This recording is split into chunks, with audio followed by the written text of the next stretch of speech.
Երկիրը ընդհանուր առմամբ գտնվում է երևի իր վերջի 101-ի պատմության մեջ ամենաբարձր ճամփաբաժանի առաջ։ Երբ որ գործող վարչախումբը խոսում է 4-րդ հանրապետությունից,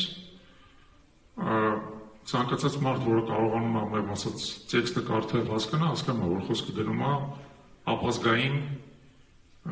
մի ուղու մասին, որում Հայաստանի Հանրապետությունը այլևս հայկական պետություն չի լինելու։ Եվ նա լինել է պարզապես ինչ-որ մի պետական կազմավորում,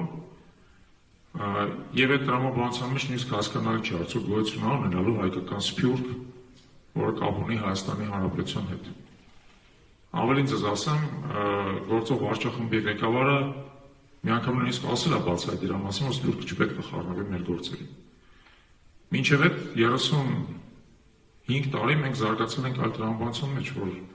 Հայաստանի 3-րդ հանրապետությունը դա հայկական ազգային պետությունն է, եւ այն ոչ միայն իր քաղաքացիների պետությունն է, այլև ողջ հայության պետությունն է, պատահական չի, որ ցանկացած հայ ազգի անհատ կարող է պարզեցված կարգով քաղաքացիություն ստանալ, պարզեցված կարգով Հայաստանում ներդրումներ կատարել, ծրագրեր իրականացնել եւ ըստ էության իր ներուժը ներդնել Հայաստանի Հանրապետության մեջ որպես հայության ընդհանուր խարիսք, հայության ընդհանուր առանցք։ Հիմա այդ ամբողջ տրամաբանությունը, որ ողջ հայությունը աշխարհասփյուռ համախմբված է Հայաստանի Հանրապետության շուրջ, կոտրվում է։ Եվ այն լարվածությունը, որի մասին ասաց պարոն Մխիթարյանը, ըստ էության պատահական չի, որովհետև իրականում երկընթերքի առաջին կանգնած ոչ միայն մենք, ովքեր այստեղ ենք ապրում, այլև ցանկացած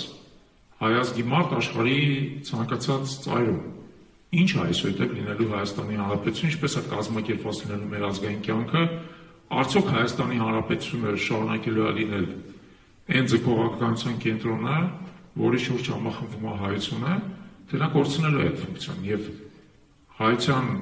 ազգային կյանքը տրոհվելու է բազմաթիվ կտորների ամեն մի սփյուռքահայ համայնք, ամեն մի երկրում ապրելու է իր տրամաբանությամբ եւ նաեւ իր ընդունող երկրի տրամաբանությամբ եւ ժամանակի ընթացքում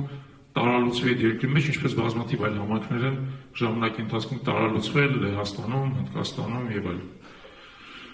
Սա իսկապես շատ ծանր մարտահրավեր է մեր առաջ։ Անսպասելիորեն ծանր, մենք Հայաստանում ապրելով մինչև վերջ չենք զգում գուցե ապազգայնացման ողջ արհավիրքը մինչև հիմա։ Չնայած այս ճանապարհը ասած ամեն օր նա մեզ մոտենում է եւ օղակը սեղմվում է, բայց դուրսը մարդիկ ինձ թվում է դա ավելի սուր են զգում եւ դա սկսվել է 44-օրյա պատերազմից, երբ որ եղավ առաջի հաստատության ալիքը, բայց այս գործող վարչախմբի ամեն հերթական հայտարարություն, ամեն հերթական դիրքավորում որպես թուրանական տարածքի մեջ օղակ մարդկանց մոտ ավելի ու ավելի սրում այդ հիասթափությունը, հուսալքությունը եւ ինչ-որ իմաստով նաեւ տարակուսանքը, թե ինչ պետք է տեղ ունենա։ Ուստի ես կարծում եմ, որ Հայաստանում ապրող արժանապատիվ մարդիկ, ուժերը, հասարակական կառույցները եւ այլն պետք է այլընտրանք գտնեն, նրանք իրենց վրա պետք է տանեն այն բեռը, որը անհրաժեշտ է, որովհետեւ մենք կարողանանք Հայաստանի եւ Սփյուռքի հայության կապը շարունակենք պահել, մինչեւ ինչ-որ իմաստով այս իրականությունը կփոխվի, իսկ այն որ նա պետք է փոխվի, ես դրանում կասկած չունեմ։ Ուստի ուզում եմ ողջունել այսօրվա համաժողովը, կարծում եմ, որ քննարկումը պետք է գնա հենց նրա մասին, թե նոր պայմաններում, երբ որ մենք կանգնած ենք այս երկընտրանքի եւ այս մարտահրավերների առջեւ, ինչ է պետք անել, ինչ ազատության աստիճաններ մենք ունենք, ինչ է հնարավոր, ինչն է իրատեսական եւ ինչը ոչ, եւ ինչպես կարող ենք մենք նաեւ միավորել մեր ուժերը, որպեսզի կարողանանք մեր ազգային միասնությունը, որը շատ ուժեղ է ճակերակրել այս ընթացքում, աստիճանաբար վերականգնենք։ Ողջունում եմ ձեզ եւս մեկ անգամ,